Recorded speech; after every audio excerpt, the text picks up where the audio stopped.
नमस्कार। हमारी पेशकश में आप सबका स्वागत है। आपके साथ मैं हूं साकिब सुमन। जी हां, जारी है आंदोलन, क्योंकि हालिया दिनों में ऐसे कोई आसार नजर नहीं आ रहे जहां पर हम ये कहें कि ये आंदोलन समाप्ति की ओर आगे बढ़ रहा है। लगातार गतिरोध बरकरार है, लगातार टकराव की स्थिति बनी हुई है और ऐसे में अलग अलग तरीके से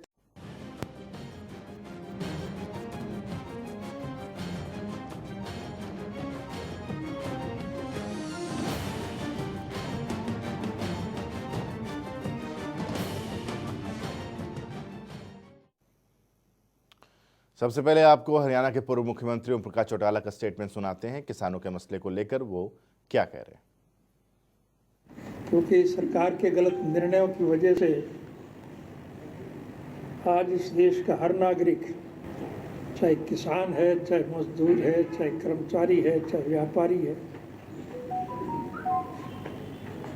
चाहे कारखानेदार है, चाहे दुकानदार है, हर आदमी परेशान है। ये जो 3 कानून उन्होंने विपक्ष के लोगों को बाहर निकाल करके मनमर्जी से पास किए हैं, इससे पूरा राष्ट्र बर्बाद हो जाएगा। हम कांग्रेस की तरफ से राज्यसभा सांसद दीपेंद्र हुड्डा को भी सुनिए। सही बात है, एमएसपी थी, है और रहेगी, मगर क्या एमएसपी सभी किसानों को मिलेगी और सभी फसलों पे मिलेगी? प्रश्न इस बात का उठता है। आप में दम है खड़े होकर आप कह दें कि एमएसपी मिलेगी हर किसान को देश में? आज भी शांता कुमार कमेटी बताती है कि मात्र 6% से 16% तक किसानों को एमएसपी मिलती है। बाकी देश में बहुत से ऐसे प्रदेश है जहां पे एमएसपी नहीं मिलती। आपको ये कानून बनाने में क्यों आपत्ति है कि अगर एमएसपी से कम का कोई कॉन्ट्रैक्ट होगा तो वो कानूनी बाध्य, उस पर बाध्य होगा? हरियाणा के अंदर 2007 में हमने कॉन्ट्रैक्ट अमेंडमेंट लाए एपीएमसी के अंदर, निजी अलाउ किया निजी कंपनियों को, मगर साथ में कानून लिख दिया कि अगर कॉन्ट्रैक्ट एमएसपी से नीचे किया जाएगा तो गैर कानूनी होगा और कानूनी कार्रवाई होगी जो लोग इस तरह का कॉन्ट्रैक्ट करते हैं।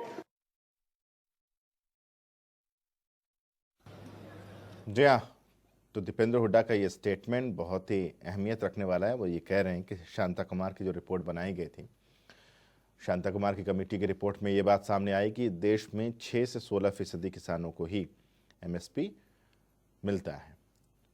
क्या सरकार ये सुनिश्चित कर पाएगी कि सबको, सारे किसान जब अपनी फसल को बेचें तो वो एमएसपी पर ही बिके? और इसके लिए ज़रूरी है कि इस पर एक कानून आए कि एमएसपी से नीचे अगर कोई भी खरीदता है तो उस पर कार्रवाई होगी। आखिर इस पर आश्वासन को कानून में तब्दील क्यों नहीं करती सरकार? ये एक बड़ा सवाल है। एक बार फिर से दीपेंद्र हुड्डा का स्टेटमेंट हम अपने तमाम दर्शकों के सामने रख रहे हैं। जरा सुनिए एक बार उन्होंने क्या कहा। सही बात है, एमएसपी थी, है और रहेगी, मगर क्या एमएसपी सभी किसानों को मिलेगी और सभी फसलों पे मिलेगी? प्रश्न इस बात का उठता है। आप में दम है खड़े होकर आप कह दें कि एमएसपी मिलेगी हर किसान को देश में? आज भी शांता कुमार कमेटी बताती है कि मात्र 6% से 16% तक किसानों को एमएसपी मिलती है। बाकी देश में बहुत से ऐसे प्रदेश है जहां पे एमएसपी नहीं मिलती।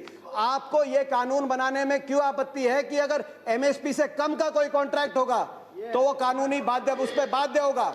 हरियाणा के अंदर 2007 में हमने कॉन्ट्रैक्ट अमेंडमेंट लाए एपीएमसी के अंदर, निजी अलाउ किया निजी कंपनियों को, मगर साथ में कानून लिख दिया कि अगर कॉन्ट्रैक्ट एमएसपी से नीचे किया जाएगा तो गैर कानूनी होगा और कानूनी कार्रवाई होगी जो लोग इस तरह का कॉन्ट्रैक्ट करते हैं। जी हाँ, तो इसे समझने की बहुत ज़्यादा ज़रूरत भी है।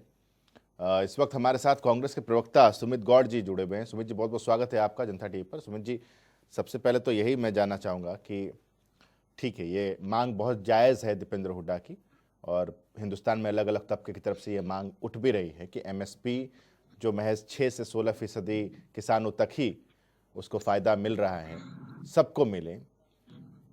बीजेपी के प्रवक्ता से मैं पूछूंगा कि वो देने में दिक्कत क्या है और क्यों नहीं दे रहे हैं, क्यों नहीं कानून बना रहे, लेकिन ये सवाल मैं आपसे नहीं कर सकता। इसलिए मैं आपसे ये पूछता हूँ कि जब आपका कार्यकाल था 10 साल तक, तो आप बैक टू बैक रहे ही, आपने क्यों नहीं किया था ऐसा? साकिब सुमन जी, मैं आपके सवाल के जवाब पे आना चाहता हूं। अगर आपने सवाल किया तो आपके सवाल का जवाब देना पहले जरूरी है। साकिब जी, आपने ये कहा कि जब हमारा कार्यकाल था तब हमने क्यों नहीं किया? पहली बात तो साकेत जी कि जब हमारा कार्यकाल था जी, और इंडिया की हिस्ट्री में आज तक जितनी भी सरकारें रही है, किसी भी पार्टी की रही, किसी भी की रही हो, गठबंधन की हो, बिना गठबंधन की हो, आज तक किसी भी वर्ग का, किसी भी उसका इतना बड़ा प्रोटेस्ट इस देश के इतिहास में नहीं, वर्ल्ड के इतिहास में कभी नहीं हुआ, जो अगर बीजेपी के राज में हो रहा है। और आज 79 डेज हो गए, कल 80वां दिन हो जाएगा। तो ये पहली बात तो ये फेलियर है सीधा सीधा बीजेपी सरकार का और बीजेपी सरकार के नेताओं की ठीक है। एक दमनकारी बार नीतियों। सुमित जी, एक सेकंड माफी के साथ रोक रहा हूँ जरा। गुरनाम चटूनी जी हमारे साथ इस वक्त जुड़े हुए हैं। गुरनाम जी, बहुत बहुत स्वागत है आपका। गुरनाम जी, आप कुछ इस तरीके के स्टेटमेंट्स आपकी तरफ से सामने आए हैं कि सरकार पहले एमएसपी पर गारंटी कानून एक दे दे, उसके बाद कुछ और बीच का रास्ता उसके बाद निकल सकता है। जी अब जी देखिए जी जी सरकार जो है वो एमएसपी से भागने के लिए उसने ये किया है कि ये जो नए कानून लाए हैं, पूरा जो एग्रो बिजनेस है वो ये कंपनियों को, कारपोरेट को देना चाहते हैं और सरकार उससे बाहर निकलना चाहती है। हम ये कह रहे हैं कि जो 23 फसलें आप दे रहे हो उसका हमें पूरा मोल मिले, इसकी गारंटी का कानून बनाओ जी। अगर वो इसकी गारंटी का कानून बनाते हैं तो इसमें जो है वो हमारा जो बहुत बड़ा डर है इससे कम हो जाएगा। और उसके बाद फिर जो ये बात कह रहे हैं कि जो इसमें गलत ठीक करवा सकती है, हम सोच सकते हैं, फाइनल तो मीटिंग में ही होगा, लेकिन अभी ये पहले एमएसपी पे तो आए, ये तो अभी एमएसपी से नहीं तो क्या गुरनाम चटूनी जी, क्या एमएसपी पर अगर सरकार कानून बनाने को तैयार हो जाती है तो क्या संशोधन जो बाकी चीजों में हो रहा है उस पर आप लोग मानेंगे? जी, उस पर हम विचार कर लेंगे, अपनी मीटिंग में विचार करने के लिए उसको रख लेंगे। तो हम उस पर विचार ही नहीं कर रहे ना अमेंडमेंट पे। लेकिन अगर ये एमएसपी का कानून बनाते हैं उसमें हमारा जो बड़ा डर है वो हमारा निकल जाएगा, और बड़ा डर निकलने के बाद फिर बाकी जो चीजें हैं जिनका एमएसपी तय नहीं होता, बाकी उनकी बात बचेगी। और उनके लिए फिर हम उसमें देखें कि हमें बाजार से ज्यादा भाव कैसे मिल सकता है, उसके लिए क्या क्या उसमें से हटवाया जा सकता है, क्या क्या उसमें जोड़ा जा सकता है, वो हम देख सकते हैं। उसके बाद मीटिंग कर सकते हैं हम।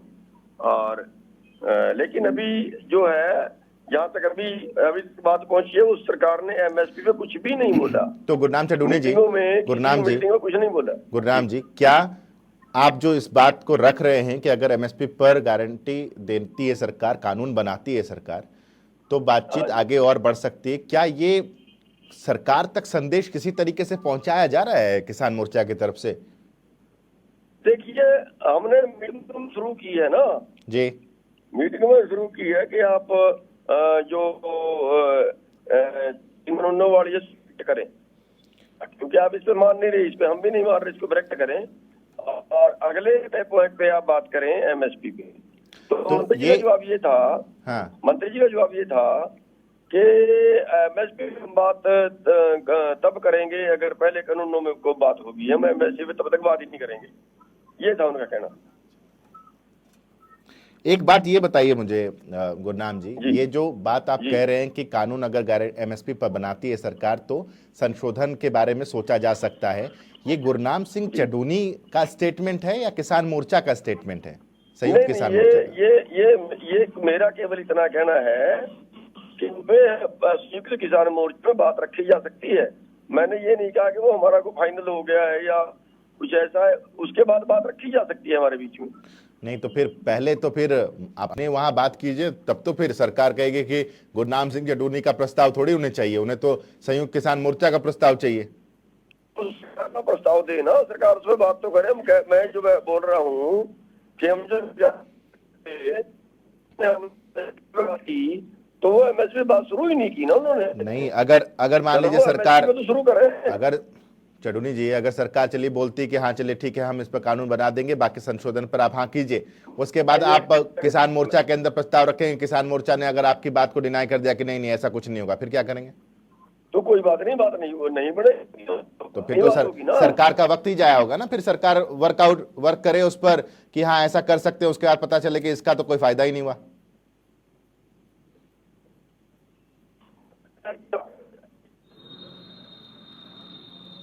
आपको नहीं लगता गुरनाम जी कि ये बात संयुक्त मोर्चा में आपको रखनी चाहिए पहले? देखिए, मैं ये कह रहा हूँ, ये बात हम सरकार से चुके ना 3-4 बार। सरकार ने इस पे माना ही नहीं, संयुक्त मोर्चे में तो रखे। अगर सरकार पहले इस पे कोई रिस्पॉन्स तो दे सरकार। उन्होंने बात करने से इनकार कर दिया ना। रिस्पॉन्स तो दे एमएसपी पे कि हाँ चलो जाओ आओ इस पे बात कर ले, एमएसपी पे बात कर ले अकेले पे, पहले करें तो सही, वो शुरू तो करते हैं। 79 दिन हो चुके हैं गुरनाम सिंह चड्ढूनी जी। जी, कब तक जो बुजुर्ग हैं, बच्चे हैं, महिलाएं हैं, वो बॉर्डर पर यूं ही डटे रहेंगे? देखिए बच्चे, बुजुर्ग, महिलाएं जो हैं वो सारा अपना अधिकार का मांगने के लिए थे हैं, और हमारी 2 लाख से रोज जा रही हैं, लेकिन सरकार को चिंता नहीं है। आप संसद में देखिए, प्रधानमंत्री बोलते हैं कि टावर चिंता है देश के प्रधानमंत्री को, और देश के प्रधानमंत्री को जो 200 किसान की कुछ नहीं है, एक शब्द नहीं बोला उन्होंने किसानों पे। प्रधानमंत्री ने तो कहा कि बातचीत का रास्ता खुला हुआ है, आप आइए बातचीत कीजिए। देखिए, हमने कब मना किया? हम तो कह रहे हैं प्रधानमंत्री जी बताओ कहाँ आना है, किस दिन आना है, क्या आना है। अब ये तो नहीं है ना कि हम सीधे चले जाएंगे, प्रधानमंत्री आके मिलेगा, ऐसा तो नहीं होता ना।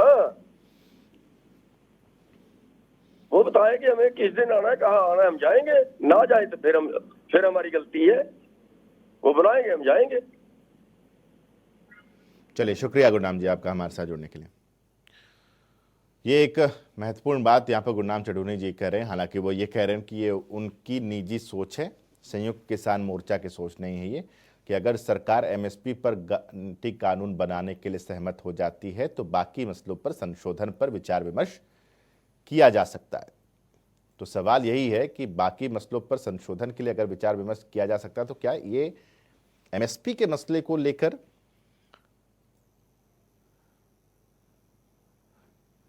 और हमारे साथ सुमित गौड़ जी लगातार जुड़े हुए हैं। सुमित जी, अब अपना जवाब पूरा करें।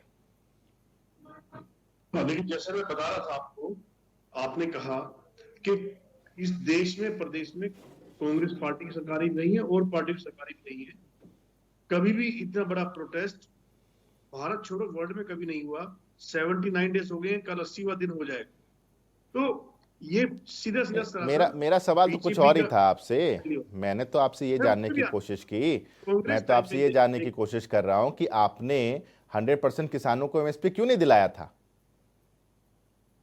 साकेत जी, कांग्रेस पार्टी ने जो इस किसानों के लिए जो काम किया है, फिर आपको मैं आपसे पूछ रहा हूं भाई साहब सुमित गौड़ जी, मैं आपसे ये पूछ रहा हूं कि राम जी का जब स्वयंवर में पहुंचे थे राम जी, तो उन्होंने शिव जी का धनुष तोड़ा था। आप मुझे कहना शुरू करें कि राम जी जब बचपन में छोटे थे तो उन्होंने जो शिक्षा दीक्षा ली थी, तो मुझे ऐसे मत बताइए ना। मैं आपसे पूछ रहा हूं कि आपने 100% किसानों को एमएसपी क्यों नहीं दिया था, तो आप मुझे बता रहे हैं कि कांग्रेस ने किसानों के लिए ये किया वो किया। सर, जो सवाल पूछ रहा हूं उसका जवाब दीजिए। आपके राज्यसभा सांसद जो हैं दीपेंद्र हुड्डा, वो चीख चीख के कह रहे थे कि 6 से 16% किसानों को ही एमएसपी मिलता है। क्या आपके टाइम में 100 मिलता था? भारतीय जनता पार्टी की सरकार में उन्होंने छीन लिया किसानों से एमएसपी का अधिकार। आपके टाइम पे कितनी फसलों पर एमएसपी था? एनडीए की सरकार में कितनी फसलों पर एमएसपी है? कांग्रेस पार्टी में भी एमएसपी को और कांग्रेस पार्टी ने,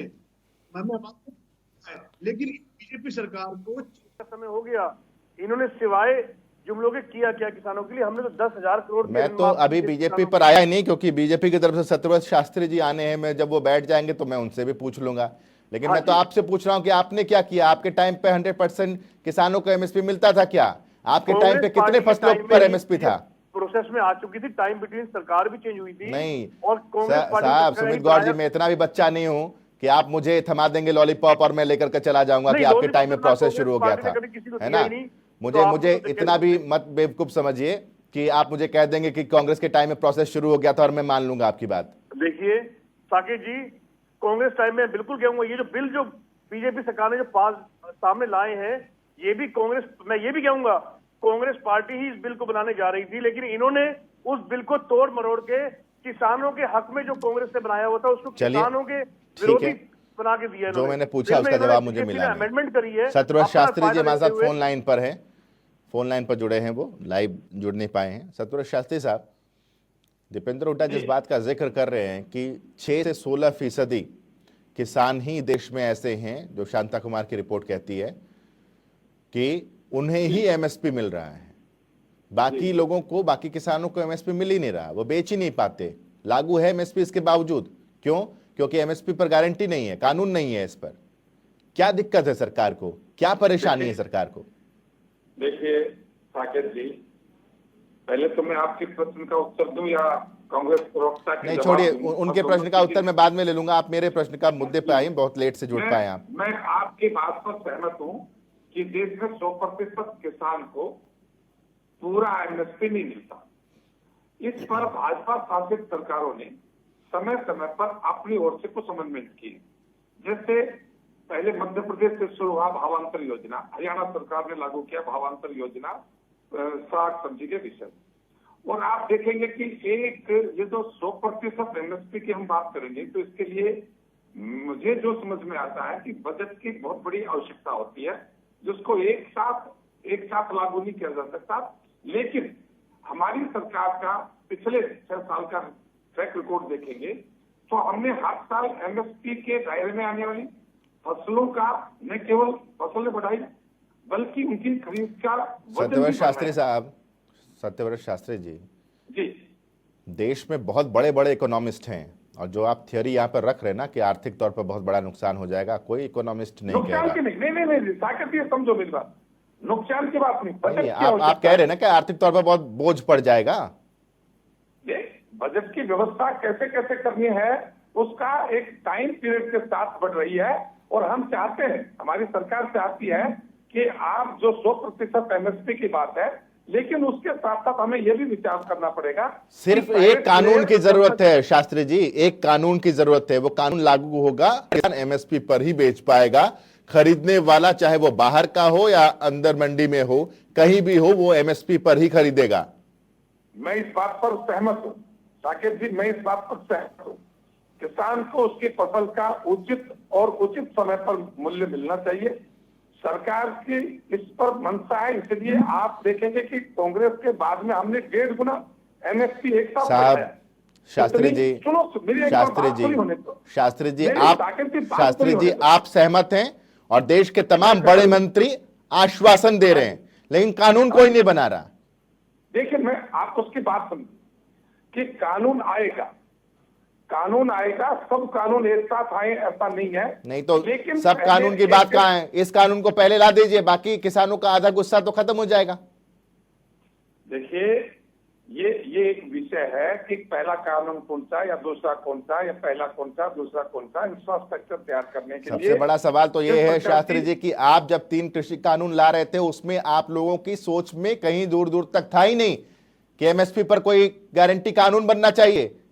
अगर आपकी सोच में होता, आपके उस पैनल में होता, तो आज ये 89 दिन से जो आंदोलन चल रहा है, 79 दिन से, ये होता ही नहीं। देखिए आप साकेत जी, मैं आपकी इस बात से आंशिक रूप से सहमत नहीं हूं।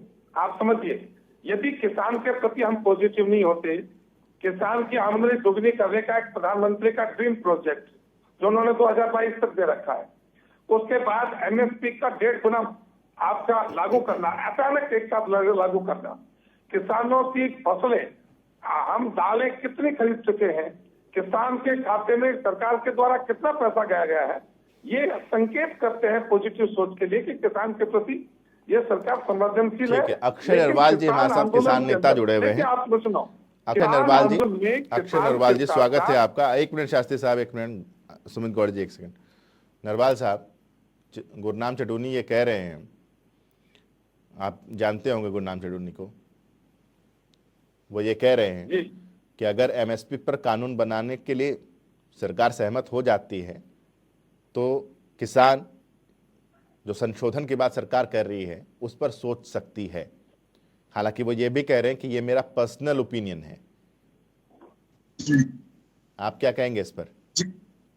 जी हमारे आदर्श और बड़े नेता हैं जो संयुक्त किसान मोर्चा में हैं, और उन्होंने, जैसे आपने भी ये बात स्पष्ट कर दी और उन्होंने भी स्पष्ट कर दी, मैंने भी सुना था कि वो उनका व्यक्तिगत ये समझना है। अगर ऐसा होता तो ये बात संयुक्त किसान मोर्चा में रख सकते हैं, लेकिन निश्चित तौर पे जो संयुक्त किसान मोर्चा के जो डिसीजन है, संयुक्त किसान मोर्चा की जो डिमांड्स हैं, वो एज इट इज हैं। हम उन चीजों के ऑपोजिट हैं। रिजिड क्यों है?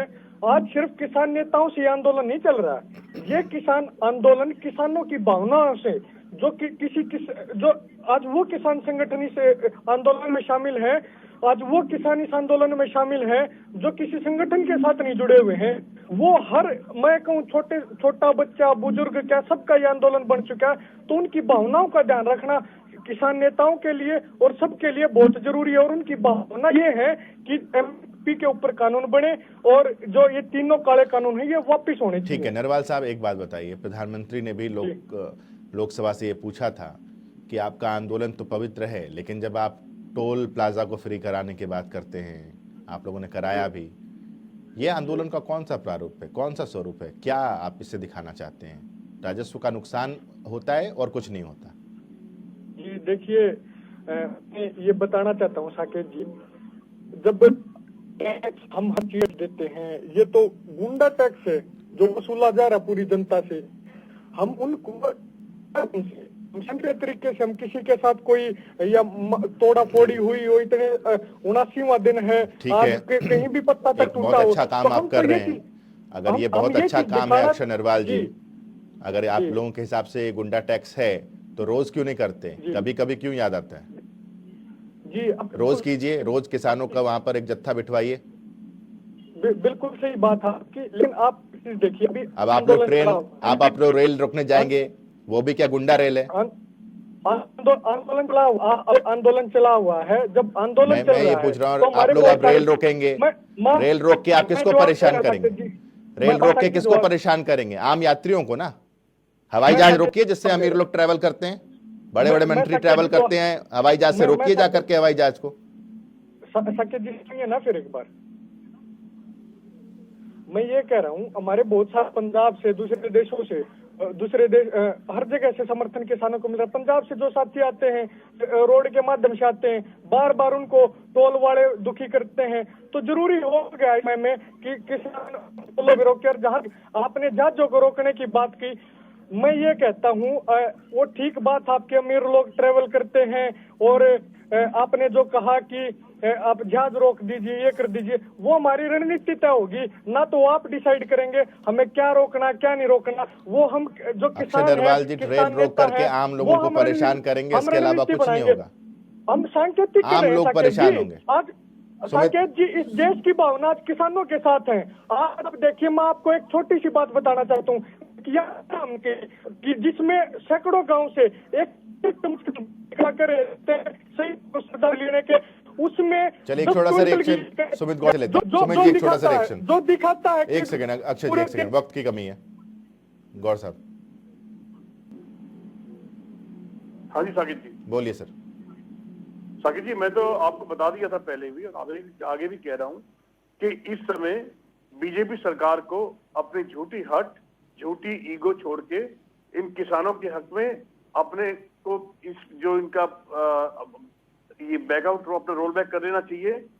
इसमें कोई, जहां तक मेरा मानना और हर आम जन का मानना और कोई भी पार्टी हो, आज सभी का यही कहना है कि बीजेपी सरकार को अपना रोल बैक कर लें। किसानों को ही देखते हुए आज 80 दिन कल हो जाएंगे इनको, तो इस किसान आंदोलन को और इनको परेशान ना करें, इनके परिवार को।